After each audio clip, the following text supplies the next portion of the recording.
Take a moment and look around. Really look. Our communities are in pain. Our businesses are failing.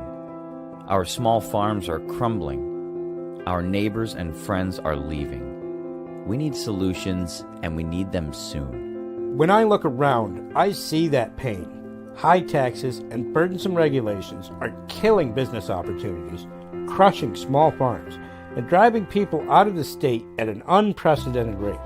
My name is Thomas Daniel Queter, and I am not a politician. As a disability rights advocate, I have spent every day of my life fighting for myself and others to find solutions to get around a broken system. If you want someone who will fight for you in Albany, vote Tom Queter for State Senate. I'm Thomas Daniel Queter. I approve this message. Check out the campaign at tomfor52.com. Paid for by Tom for 52. There you go. Cool. Hey, everybody. This is InspireNation. I'm Robert Murray, coming to you with another weekly rundown with our buddy Thomas Queter up there. And we got Ken Mattis here today. And yeah, how you guys doing? Thomas, welcome. Ken, welcome. How's it going? Yeah, I'm doing good. We've had some success here locally recently. Yeah. Indeed you have. Congratulations. A big win. Yeah, big win for cannabis control, local cannabis control. That sounds bad, right? Control cannabis. What do you want to do? Make it illegal? No, we want to give the people the control. And that's what happened here in Guilford. As everybody's aware, New York State recently legalized recreational cannabis, which allows recreational dispensaries to operate and sell recreational cannabis. That's a state law. That's legal. Towns, though, were given the option of opting out of allowing legal sales points or dispensaries within town limits, which that's fine. That's home rule. That's great. But here's the problem with it. What this has done, legalizing cannabis in New York, is create a new market, a new legal market. And if a town opts out of a market, it's opting out of economic potential. It's opting out of job growth. It's opting out of tax revenue that goes directly to the town. And that's especially true with this cannabis bill that was passed. I believe it's 2% goes directly to the town, and another 1% goes directly to the county. I could be wrong on those numbers, but there's a percentage that goes to the town and a percentage that goes to the county and is kept local. So from the town's perspective, that's revenue. And, our towns are struggling here in upstate New York. It's always good to find positive revenue. For them to say no to that, it's like they're trying to participate in a lockdown, like they're choosing to. Yeah, it's like they're trying to kill the economy, isn't it? Yeah, it's not fair. I mean, your surrounding towns, they legalized it, right? For business. Yeah, well, it's still legal no matter what. But they opted in to allowing cannabis dispensaries. So all of the towns around us, or most of them, are opting in, and we were opting out. So we do have the choice of opting in later. But here's the problem with that: if we're surrounded by towns who opt in first, they're going to be the first ones to market. Anybody looking to put in a dispensary is going to put them in there.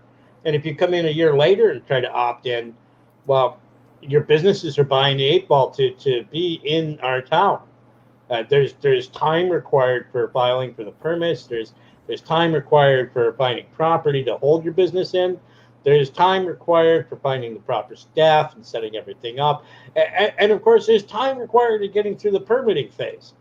And all of that is important. That's your start time. It's not when you open the doors of the business. It's when your investor begins investing time and money into opening that business. And that's really what they failed to realize. Alex is the guy that he I won that. It was in the competition. Well, it kind of was a competition. We were doing comments. We were seeing who can do the most comments during a live show, and I won 3rd place. So he put me on the feature page of the social live shows. This is Alex. Hey, Alex. Thank you, buddy. Thanks for coming. How you doing, Alex? So Yeah. what the town did was make a decision that the residents of the town were largely unaware of. And there was one dissenting board member in the town board. He voted in favor of having cannabis dispensaries because he believed that represented the town best. When it was voted down, he came to me, being a libertarian, being a cannabis advocate, having run for state senate, and having political knowledge and know-how and the ability to make sure things are structured so they get done properly. And I helped him draw up the petition for referendum. Now that doesn't sound like a big deal, but in New York it can be pretty tricky. There are a lot of arbitrary rules to how a petition must look, read, be witnessed, dated, the whole 9 yards. And you have to know all that, and you have to draft it properly, or you can get all the signatures you want, and it'll fail. So I gave him a proper petition. I worked with him and some organizers. I assisted him by whipping on social media for the vote. And the town came out and voted on December 14th. They voted 2-1 in favor of allowing cannabis dispensaries. That's great. Yep. And I have no idea why a bunch of Republicans would vote against economic growth, but it happens, and it happened here in Guilford. And this gentleman Matt Ratz, a young Republican who's liberty-minded and believes in representation, he brought transparency to the town. He alone, a sole board member, right, in a small little town, just raised his hand and said, hey, this isn't right. He went to the people agreed, and they voted, and we got what we wanted. You can do this too in your own town. You can do this in a large city. You can do this in a small town. You can do this at the county level. All you have to do is run for office, take a local seat, be in the loop to see what's going on. Because, there's a transparency issue, which is called out in our press release. And it's hard to entirely blame the town board because there's also the situation of it. People don't have time to pay attention to everything going on in their town right now. They're worried about their lives. They're worried about being warm in the winter. They're worried about their jobs. They're worried about their children and their children's education. They're worried about COVID-19 and whatever else is going on. They're not paying attention to their town board. What we need to be doing is encouraging people to go to the town board meetings, get involved. That's transparency. That's how you know what's going to be going on. And, they have requirements. They have to publish it in a newspaper. Our town also puts it on a Facebook page that has only a couple of hundred followers. There's 1,700 voters in town, but only a couple of hundred people follow it. I would argue that the people who see it in the paper are even less. It is on the website, but the website looks like a 12-year-old made it in 1993. It's tough to be transparent with limited resources in a small town on a small town board. But it is their duty. It is their duty. Alex is correct. It is the #1 cash crop of the entire country and most states. It's been the #1 cash crop of New York for over 30 years. Yeah, you're setting a good example, Tom. And I just, even for those that, may not see cannabis as a good thing and this and that, which we have different views on that. Not, we don't, but, several people might. But it's the point that you are able to see an injustice through non-transparency, and all it did was just make it go through your petition process and referendum, get up your signatures, and boom, 2-1. It's not like it wasn't the locals that weren't for it. It was as if they just didn't bring it up. They didn't publish it. Well, the locals weren't aware until we were passing that petition. That's the thing. The town does everything that's legally required, and they don't do a whole lot more. I don't know whether or not we can blame them for that or not. But Matt does more. He did the extra step. He made people aware of what happened. He made people aware of the process to overturn it. And he found the resources. I was one of those resources to make sure it got done. And we got twice the required petition signatures. And again, it passed 2-1. But here's the thing. This is not about cannabis, right? It sounds like it is. It's cannabis, cannabis, cannabis, cannabis. The background is cannabis leaves. The bill says cannabis. It's about allowing cannabis dispensaries. Well, cannabis is going to be legal no matter what. There is no choice about that right now. The state has determined that cannabis is legal. There's no stopping us from having it. So why a fiscally conservative Republican town board would vote against utilizing a new market that's shown growth in other states, that's shown to improve the economy in other states, I don't know. I don't get it. But, we called it out. We spoke up. We told them that this is not what we wanted. And by pure, simple vote, the individual people of the town got what they wanted. And that's the way our democracy is supposed to work, is that we're supposed to elect representatives who represent, match represented. I can't say so much about the others. And when we don't feel like we're represented, we have the option to overturn. And there's a couple ways to do this. One is a referendum like this. This was a permissive referendum that was allowed. You do have to look into the details for referendums. They're different for different things. But the other way, remember earlier I was telling everybody to run for office, run for local office, run for your town board. I'm a libertarian. I want you to be a libertarian and run for local office. But you know what? I don't care if you do it as a Democrat or a Republican or a Green Party or a Flying Spaghetti Monster Party. All I care about is that you run. This is a great example of how one or two people can make a huge difference in a local scale, but also on the national news. The same thing is happening where one person stops everything, and it's a good thing. So, yeah, exactly. One person getting involved sometimes can move mountains. And you know what? Our vice presidential candidate for our party last cycle, what does he tell everybody? I know the three of us know.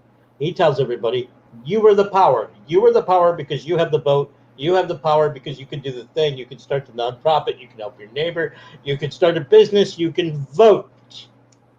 You are the power. And I add to that, not only are you the power, but you are the solution. And that's what happened here. We took our power. We said, this is ours. We are the voting residents of Guilford.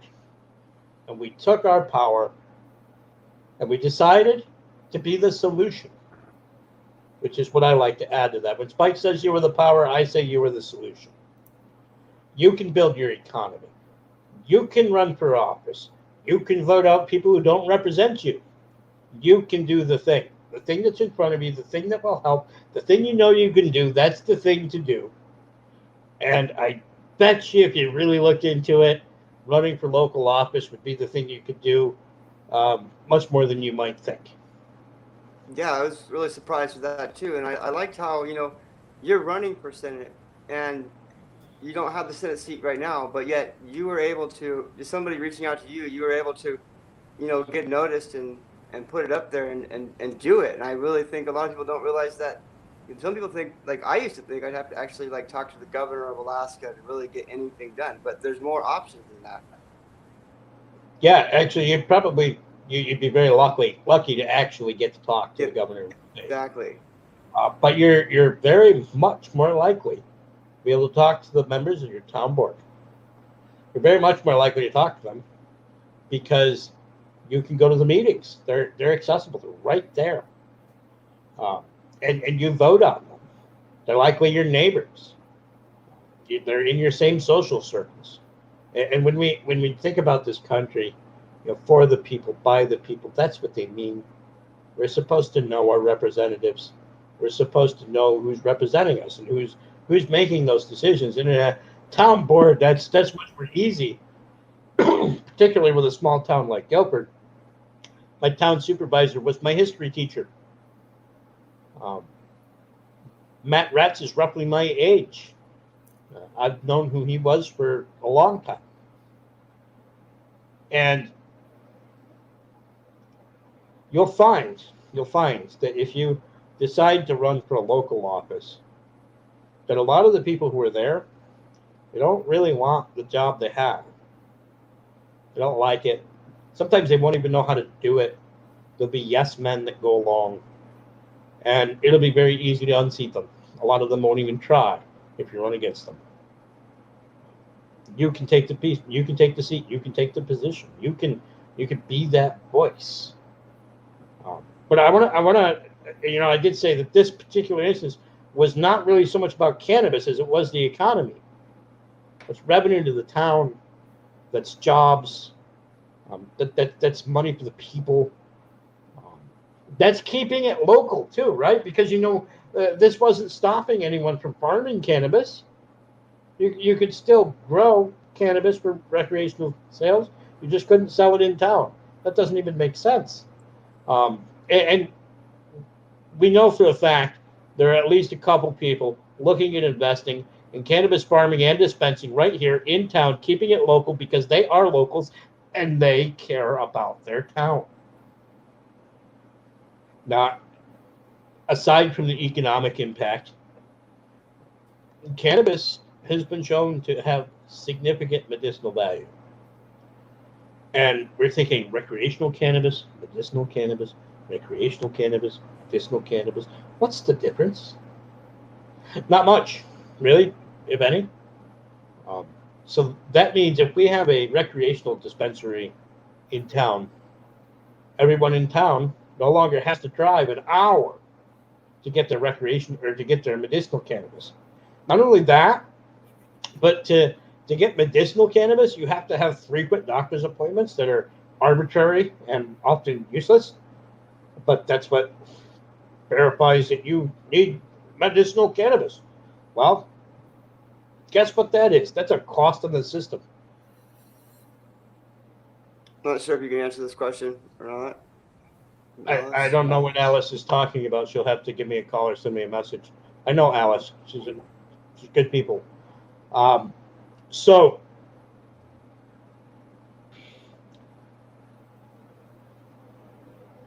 imagine that, right? Medicine that's not draining the healthcare system, which is overburdened. We saw that through 2020, right? Regardless of what you think of COVID, the hospitals were not able to keep up with everything, partly due to arbitrary regulation themselves, but also partly due to the fact that they're overstrained. Even before COVID, it was hard to get an appointment in a timely manner, often enough. And then we see the cost of it. That comes down to our property taxes here in New York. If cannabis takes a fraction of a percentage of cost off the healthcare system, then go for it. Do it. Yeah, it makes you question motives, and I sit here, I'm thinking, I'm not talking too much because there's just so much I'm thinking about as you talk about this. It's like, especially with this pandemic, I mean, there's so many things that have happened and passed and pushed through, and the locals, the community, the citizens have no idea what's going on. Yeah. And so that's why you need to get involved at the local level. That's how you find out. Cannabis is an interesting plant. It can be used to revitalize farmland. It can be used to make rope. It can be used to make boards. When lumber skyrocketed, I was talking to a cabinet maker out of northern Pennsylvania who switched to hemp board. Hemp board. He's making his cabinets out of hemp. You know what happened to his prices through the whole shenanigans of lumber skyrocketing? Nothing. His prices stayed the same because he switched to hemp board. That's another problem we have in New York. We've legalized commercial hemp, but we made it difficult to actually do and get through and get processed. A lot of it sat around, went to waste. because they didn't allow the infrastructure for industrial manufacturing, processing. We weren't making products with it. We weren't able to because they got in the way. Get the government out of the way. Let's make some hemp board. Yes, Biodegradable. Alex is absolutely correct. Biodegradable plastics. You can make building products. You can make insulation. You can make paper. Hempcrete. You can make concrete. It's a very versatile, very viable product in so many ways. There are very few things that have that many applications. Ken, I know you're a cannabis enthusiast. I am. So is my cat. You can Oh. find plenty of CBD stuff for cats. There's That's Ken. actually a radio commercial for a CBD store down here in Florida. I'm in Florida on vacation, by the way. And they have a CBD product for weight loss. So I'm looking forward to giving that a try.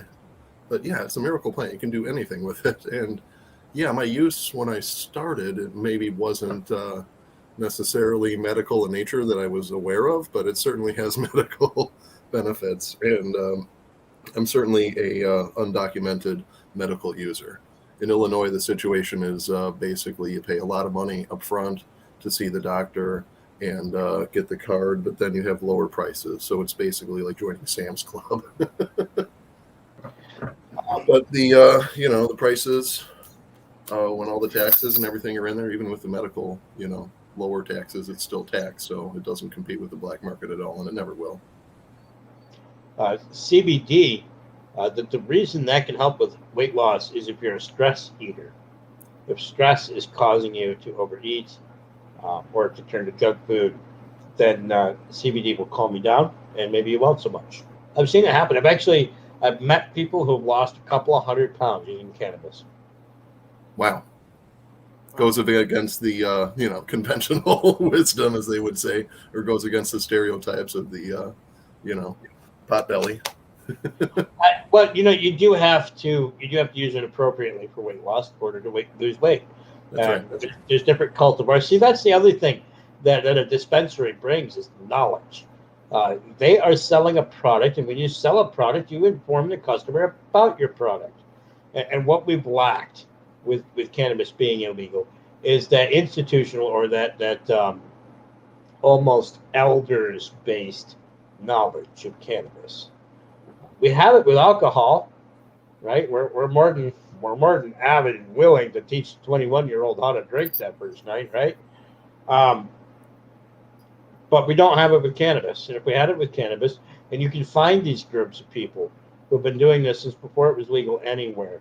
They largely operate out of places like California, Colorado, and Maine, and other places where it's legal. But they are forming large groups of people that include scientists, doctors, and patients, and they're sharing information. They're sharing what they know about how to be specific with cannabis, how to be specific with the cultivars you're using, and how to make sure you're treating your own ailment and not something else. And in a black market, when cannabis is illegal, or even a gray market where it's not dispensed through a business, a legitimate business, you don't have that guarantee. You don't know what you're getting. And it's very, very hard to use cannabis as medicine if you don't know what cultivar it is, if you don't know what terpenes it has, if you don't know its levels of THC and CBD, if you don't know its generally accepted effects, whether it stimulates you or makes you drowsy. If you don't know these things, it's hard to use cannabis medicinally.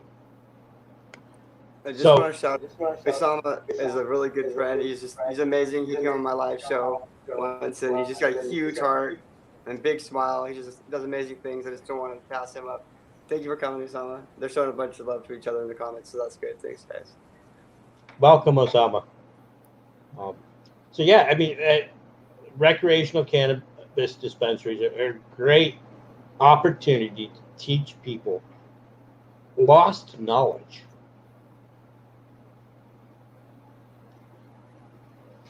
There always seems to be something else, and like there's got to be some other reason why we weren't allowed to have this information, or seems like we were almost kind of lied to about the benefits of cannabis for so many years. I know it's kind of a can of worms to get into, but it's got to be that is a big can of worms. It actually started with the Mexican Revolution. There was fear-mongering political propaganda going on here, trying to tell us to be afraid of the Mexicans because they were fighting for their own freedom. And gosh, we wouldn't want that here, not in the land of the free. So that's where the term marijuana comes from. It's actually not a word. It's government. It's slang. It's government slang. Cannabis is the appropriate word. Both what you would use for medicine and hemp are cannabis.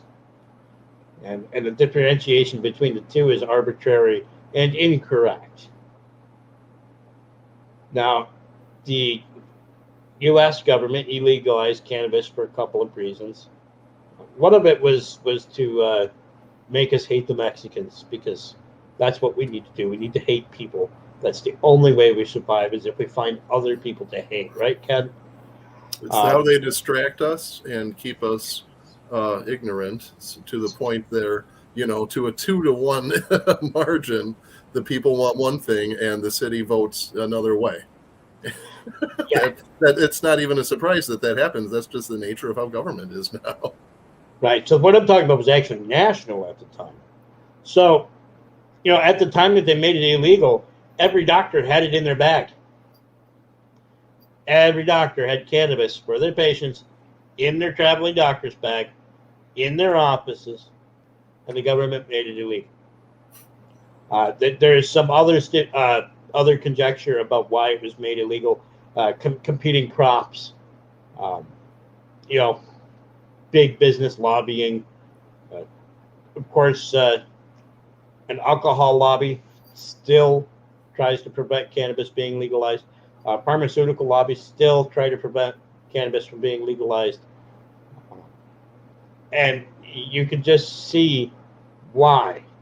Yes, that's absolutely right, Jacob. One of the main benefits of cannabis is relaxation. And if you have hypertension, if you have PTSD, if you have any symptom, any situation that causes any kind of panic or freak out, if you will, a little bit of the right cannabis can go a long way. I know an awful lot of veterans who use cannabis. You know what? I know a police officer in New York who was distributing cannabis to veterans for their PTSD before it was legalized. Yeah, Jacob will be on the show on Wednesday. Wednesday. We haven't figured out a time exactly for this Wednesday, but we have a whole couple 3 weeks we'll be doing on PTSD and becoming an entrepreneur and transitioning from military life into society. And yeah, he's an advocate for cannabis apparently. If there's not a lot of support for veterans when they come out of service.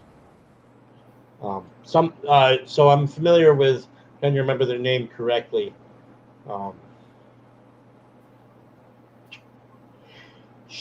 just met the guy who's involved with a nonprofit. They do a lot for veterans, and they've got some brick and mortar locations where they have classes and therapy and other things to get them motivated and innovate again for their lives.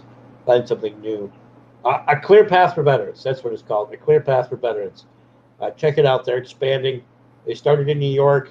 I'm pretty sure they moved out to Massachusetts as well now, and somewhere else. They seem to they're 97% privately funded. 97% private donations. Right? A Clear Path for Veterans. Cool. The guy that I met at the state fair last summer, he's a good guy. He cares. He's putting his all into it. But let's get back to the main point. when something happens in your government, particularly your local government, because it's where you have the most control, it's your prerogative, perhaps even your duty, to do something about it. For the people, by the people, you're a person. You have that much power.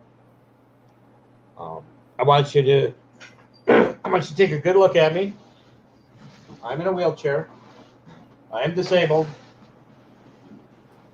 And I helped the guy overturn the town board's ruling. If I can do it, you can do it. You know, I'm going to swing this another way. Robert, you're looking at something local too, aren't you? Yeah.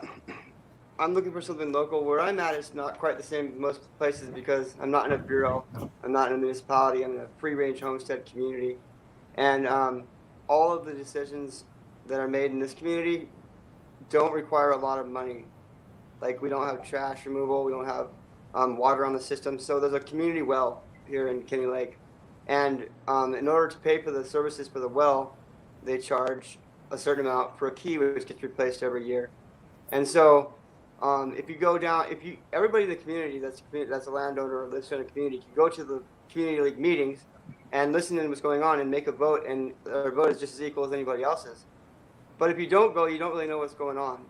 And so, I have a feeling that the keys have been being distributed, and I'm not really sure if the money's being distributed properly. And so, the only thing that I can do, it's not the only thing, but I can go down and sit in at the community league meetings, and I can vote and bring up questions, and they have to address them.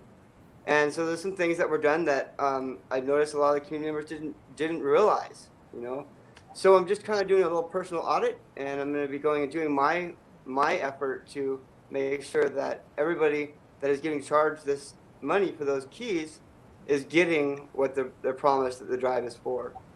Yeah. And that's just something I can do. It sounds like you're looking for misappropriation of funds. They charge you a fee for a reason, which is probably to maintain and test the well. And if that fee is being used for anything else, that's wrong. Right, that's right. And there's a lot of money, there's like 15 grand, and I can't really find the expenses where they go. And I don't want to talk too much about it because I just haven't done everything. I haven't done my due diligence long enough because I'm just stepping into my activist shoes, my campaigning shoes. I just really want to be able to show by example like you do, Thomas, and show that, I have a vote. And not only that, but it shows the board that there's people watching, and that alone might get them to, watch what they're doing more protectively. Well, absolutely. So you don't even know that there's anything wrong going on, right? At this point. But you're concerned that there might be, and you recognize that you have the ability to look into it. And should you find something, do something about it. That's wonderful. That's what everybody should be doing. Yeah, and so I try not to worry about, what are they going to think? That I have some personal vendetta, or, are they going to alienate me? Or are they going to attack me or something? They're not supposed to do that. This is what we're supposed to do as the community, as the members. If there's a question, go down and talk about it, address it, and vote on it. Absolutely. And so I should be getting rid of it off for it. But you have every right. As a part of the community, you have every right to do that. And what other people think about you doing that, well, if they think that it's bad, that you're exercising your rights, then obviously they don't want their rights either, do they? No, I think people just kind of blindly do things. Like if they see you, well, basically, if you don't pay for the key and get it, like it's going to have to be renewed here on the 4th or the 8th of January. And instead of, they're just going to blindly have to pay for another key. And if they can't really complain about it if they don't go down and find out where the money's going. There's been a lot of people that are getting upset about it, and it's causing division in the community, but nobody really knows the facts. Right, and the same kind of thing happens here. Like there was another issue that started a couple of years ago. I'm not going to go into what it was, but it was another lack of transparency issue. But at the same time, you're right. It's our responsibility to show up. It's our responsibility to pay attention. It's our responsibility to make sure we're holding their feet to the fire when it's necessary and not when it's not. Yeah. You know, So like do your water, homework. for instance, out here where I'm at in this community, is like the number one essential item that you need to survive out here. We have land, we can subsistence hunt, we can haul wood to stay warm, and so we don't really use the cash very much for anything. We've always been able to, up to just a few years ago, have free water at the well, and then all of a sudden, it's costing all this money to upkeep the well, and so if there's an excess of money, $15,000, then there's other ways that we can use that money properly. I don't think anybody in the community is going to have a problem if we were able to pay salary for somebody for 6 months out of the year to actually deliver water to the house so people don't have to go drive down and get it in the middle of winter. I mean, that sounds like a better appropriation than other items, other things like maybe paving the parking lot, the community hall, And so, Right. like I said, I don't know exactly if that money went to there, but I'm just trying to find the expenses. And if there's an excess of funds, where is it going? And if we're getting more money besides what the money that's coming from the key drive, if they're getting money from the government or the state, that's going to concern locals a lot, because the reason we're able to stay out of the borough and stay out of government control and stay independent is because we're not accepting that money and being locked down by the government. When we start accepting money from the big guys, they're going to come in and tell us what to do. And so if there is more money coming in to pay the parking lot of the community hall, people aren't going to be happy with that either. So it opens up more thoughts. So at the very least, if there's an overage of money that they're using for something that's not what it's for, they should be Right. telling the people. At least telling the people. Maybe everybody wants the community center's parking lot paved. If they're all okay with it, that would be fine.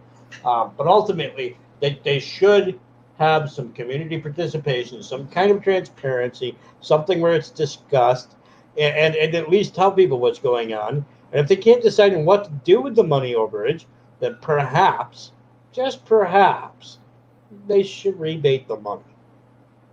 Yeah, it would be okay. I think that maybe what would help more, and this might help in other countries too, other states too, is post very visibly times, a bulletin, a calendar of when the meetings are, and remind people, come be part of the community. You're in a community. This is free range. You are in control of this. It's you. Otherwise you're going to leave it up to these 4 people who maybe they don't even utilize the well. Maybe they have a well themselves. Maybe they don't understand the needs and how very important it is to not have to pay that money for water. Maybe it just that's look at Guilford here, right? Guilford's a very small town, and it doesn't have a whole lot of public businesses, but the ones that we do have are frequented by most people. How hard would it be to print out a flyer every month saying what's going on, where the meetings are, what's being addressed, and getting these businesses to hang it off? Every one of them has a cork board just for that kind of thing. You could do that at the gas stations. You could do that at the restaurants. With 10 pieces of paper, you can inform a lot more people what's going on in the town than you do in the newspaper and on a Facebook page that doesn't get seen. You know what I thought of just now? What if I or somebody went down and did a live stream of the meetings, since they're open They to the might public not anyway? like it. They might not like it. You'd have to ask. You'd probably have to ask. Because it is allowed for everybody in the community. Maybe it's because it might go out of the community that might not be allowed.